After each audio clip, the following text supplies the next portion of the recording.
মজুর সকাল থেকে উত্তপ্ত, গতকাল থেকে বলা ভালো, গতকাল থেকে বিভিন্ন সময় উত্তপ্ত হচ্ছে এবং সন্দেশখালী পুরো পর্ব জুড়ে এই বেড় মজুর একেবারে সংবাদ শিরোনামে থেকেছে। সেই বেড় মজুরের এবার একটা ছবি দেখাই আপনাদের, যেখানে পুলিশের গাড়িটা পুলিশের, কিন্তু সেটা অটো, সেটা নেওয়া হয়েছে পুলিশের কাজের জন্য, কিন্তু সেই অটোতে তৃণমূল কংগ্রেসের লোগো। যদি পুলিশকে কোনো বিশেষ প্রয়োজনে এই অটো আজকের জন্য নিতেও হয়, সেখানে কি এই লোগো, এই প্রতীক, মমতা বন্দ্যোপাধ্যায়ের মুখ, এটা থাকার কথা? জানি না আইন কি বলে, কিন্তু যদি বিশেষ কোনো প্রয়োজনে অটো নিতে হয় আজকের দিনে পুলিশকে, প্রশাসনের একেবারে যারা শীর্ষ নেতৃত্ব রয়েছেন, শীর্ষ ব্যক্তিত্ব যারা রয়েছেন, ইভেন নির্বাচন কমিশন যাদের আন্ডারে এই মুহূর্তের আইন শৃঙ্খলা, তাদের কাছে এই প্রশ্ন রাখছি যে এই ছবি, এটা কি কাঙ্ক্ষিত? মফিজুল ইসলাম আমাদের প্রতিনিধি রয়েছেন, কথা বলবো মফিজুলের সঙ্গে। মফিজুল, একটু জানার চেষ্টা করবো তোমার কাছ থেকে, আইন কি বলে যদি পুলিশকে কোনো একটি নির্দিষ্ট কারণে একটি অটো নিতেও হয় এবং যখন ভোট চলছে সেখানে এই লোগো ব্যবহার করা যায়?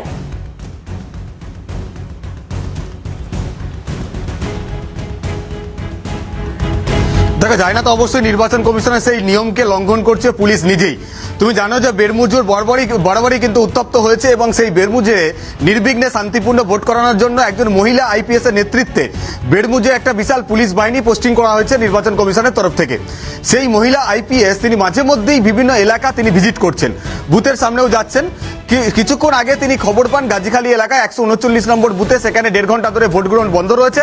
সেই খবর পেয়ে তিনি তার বাহিনী নিয়ে সেই বুথে যান, আর সেই বাহিনী নিয়ে তিনি যখন যাচ্ছেন তার কনভয়ে একটি অটো কিন্তু যাচ্ছিল, সেই অটোতে পুলিশ কিন্তু সেই অটোটা ব্যবহার করছে, আর সেইখানে পুলিশ রয়েছে সেই অটোতে। আর সেই অটোতেই রয়েছে এই ধরনের একটা স্টিকার, যেখানে তৃণমূল সুপ্রিমো মমতা বন্দ্যোপাধ্যায়ের মুখ রয়েছে, তৃণমূলের প্রতীক রয়েছে, এবং সেখানে তৃণমূলের যে ট্যাগলাইন, যে বিরোধীদের বিসর্জন দেওয়া যে ট্যাগলাইন, সেটাও লেখা রয়েছে। এরকম একটি স্টিকার পুলিশ তার গাড়িতে লাগিয়ে, অটো হতে পারে, সেই গাড়িতে লাগিয়ে বিভিন্ন বুথে বুথে ভিজিট করছে। পুলিশই যদি শাসক দলের এরকম একটি স্টিকার লাগিয়ে বুথে বুথে যায়, তাহলে ভোটাররা তো কার্যত তারা দ্বিধাদ্বন্দ্বে ভুগবে। যে পুলিশ যদি এরকম শাসক দলের স্টিকার লাগিয়ে ঘুরে বেড়ায়, তাহলে সাধারণ যারা ভোটার, যারা এখানে ভীত সন্ত্রস্ত, তারা আরো ভয় পেয়ে যাবেন, তাহলে তারা হয়তো পুলিশ দ্বারা এইভাবে প্রভাবিত হবে। এরকম অভিযোগ ইতিমধ্যেই উঠতে শুরু করেছে। পুলিশের কাছে এই নিয়মটা তো অজানা নয়, পুলিশ নিয়মটা সম্পর্কে নিশ্চয়ই ওয়াকিবহাল যে তারা তাদের গাড়িতে এই ধরনের স্টিকার ব্যবহার করতে পারে না। তাহলে কি করে সেই ধরনের একটি অটোতে এই ধরনের স্টিকার লাগানো অটোকে তারা নিলেন এবং সেই অটোকে নিয়ে তারা বিভিন্ন বুথে বুথে ঘুরে বেড়াচ্ছেন? বেড়মুজুরের এইরকম 139 নম্বর বুথ পর্যন্ত যেতে ওই মহিলা আইপিএস অফিসারকে তার বাহিনী নিয়ে যেতে কিন্তু আমরা দেখেছি, পুরো ছবিটাই ক্যামেরাবন্দী হয়। এই বিষয়ে ওই মহিলা আইপিএস এর কাছে সরাসরি প্রশ্ন করা হয় যে তিনি কিভাবে তার কনভয়ে থাকা একটি অটোতে এইরকম শাসক দলের মুখ্যমন্ত্রী বা তিনি তৃণমূলের সর্বোচ্চ নেত্রী, তার মুখ লাগানো এবং শাসক দলের প্রতীক দেওয়া এই স্টিকার তিনি ব্যবহার করছেন, বা তার কনভয়ের গাড়িতে এই স্টিকার কি করে ব্যবহার করা হচ্ছে? একটু জানার চেষ্টা করব, তুমি সন্দেশখালী এলাকায় রয়েছো, কিরকম ভোট হচ্ছে সংক্ষেপে?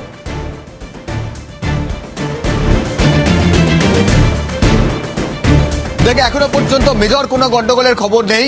গতকাল রাতে বেড়মুজুর এলাকার যে বটতলা যারা বাসিন্দা, তাদের ওপর নির্বিচারে লাঠিচার্জ করা হয়েছে, সেরকম একাধিক মহিলা আহত হয়েছেন, সেই ছবি আমরা দেখিয়েছি।